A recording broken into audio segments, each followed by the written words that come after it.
Good. So, welcome, Miho Kinnas. Hi, thank you for having me.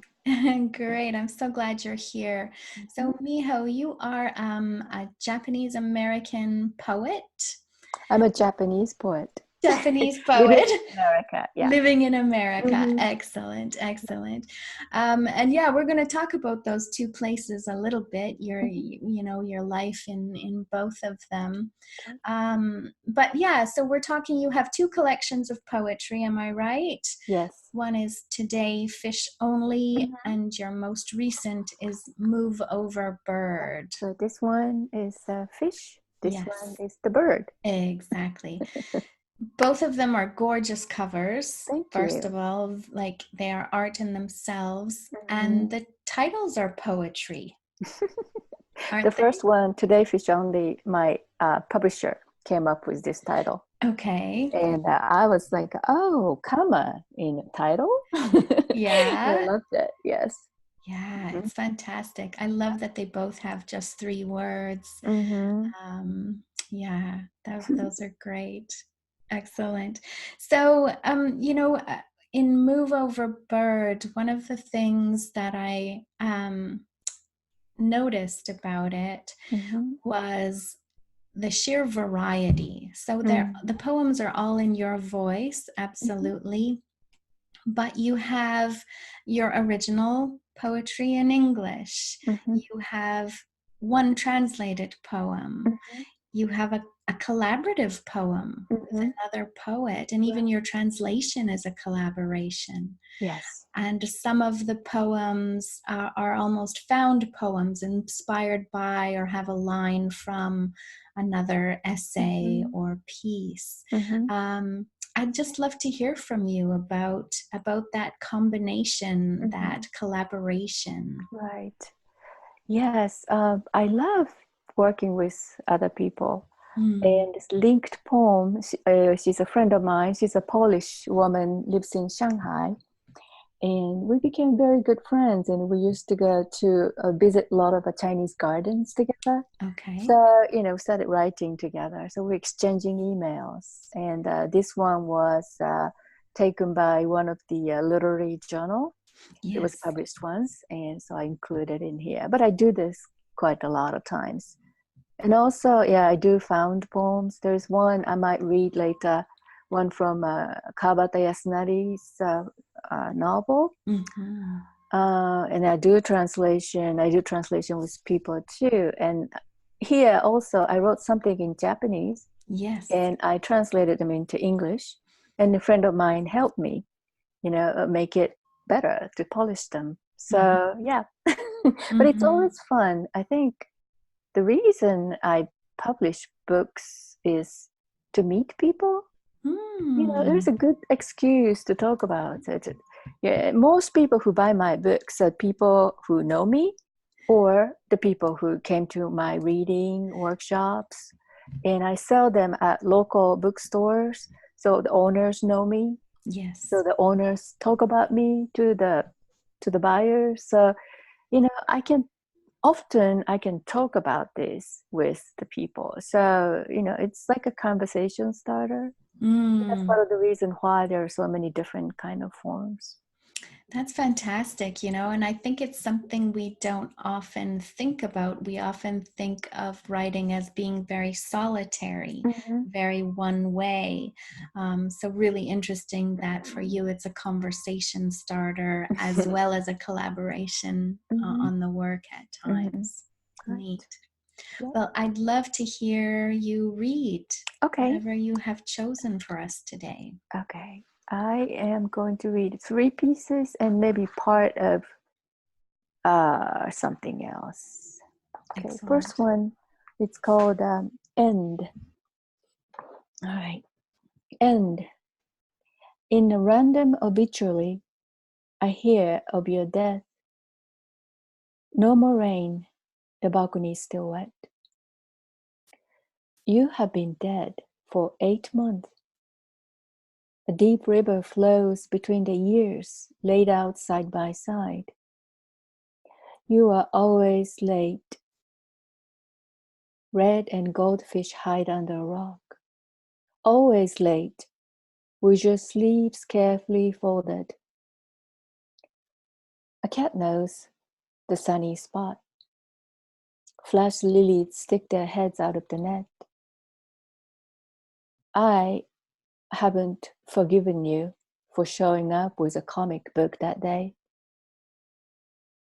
Bright leaves don't see me in the interior darkness. A downstairs neighbor talks to me for the first time. The back door is ajar. 2 mosquitoes are in. I try, but I cannot remember much else about you.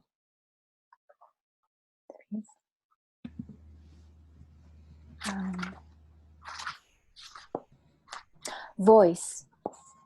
Reading The Sound of Mountain by Yasunari Kawabata.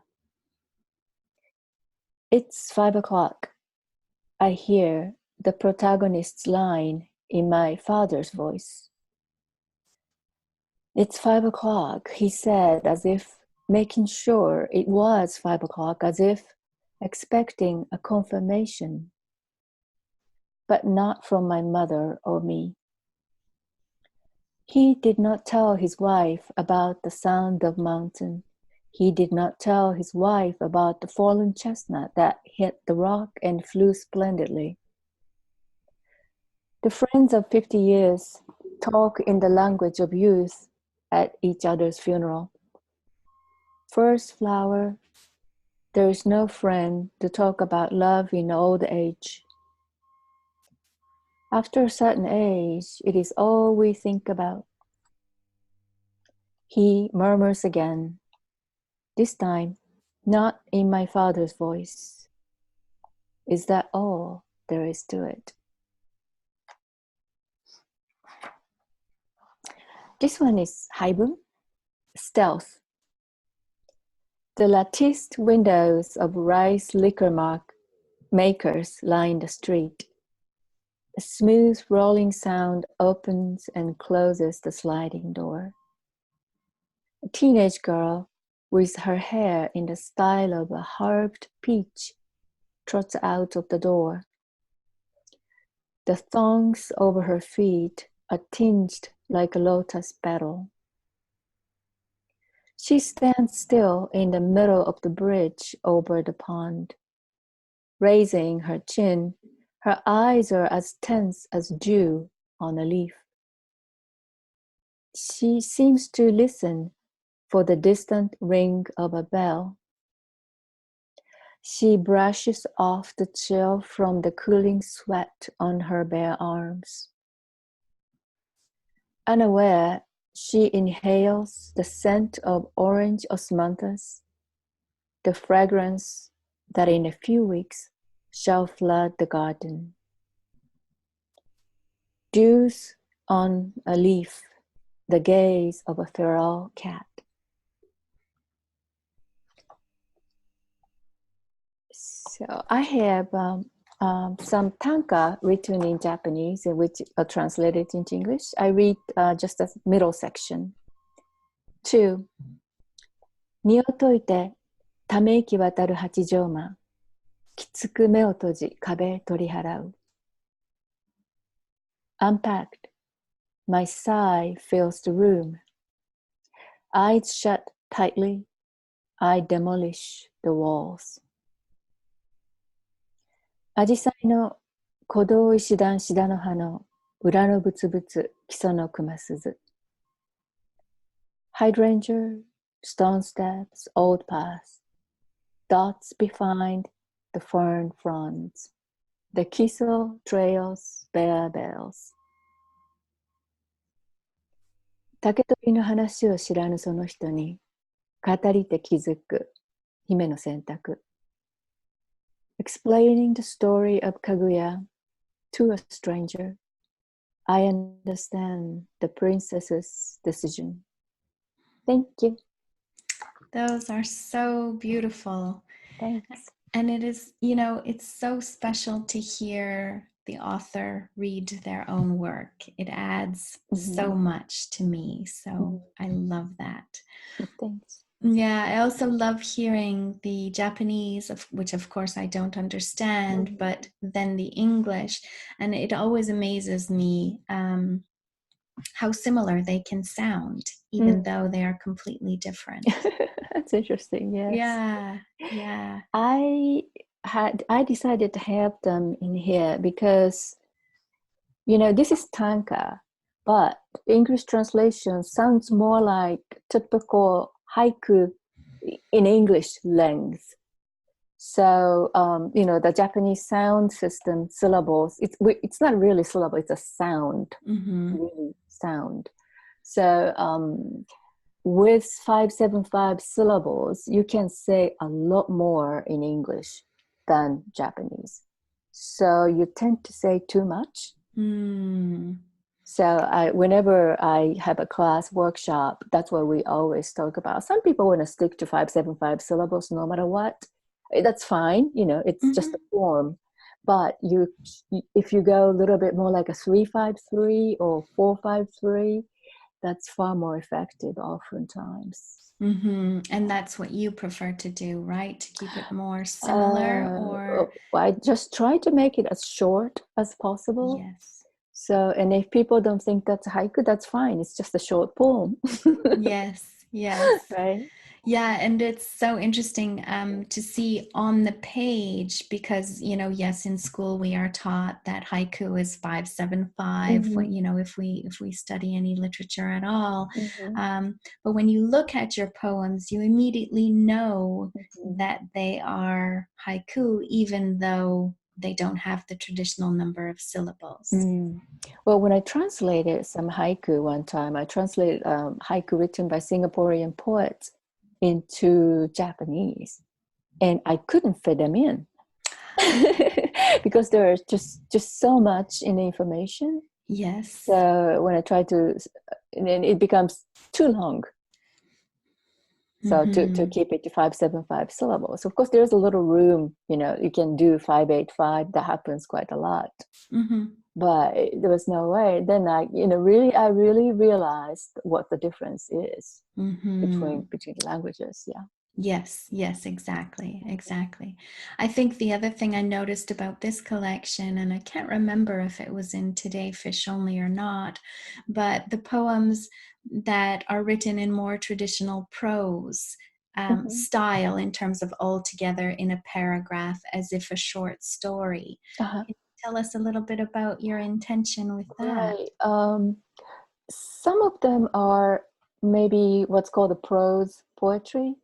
So it is just written in grammatically correct sentences in prose. However, the effect of the writing is still prose.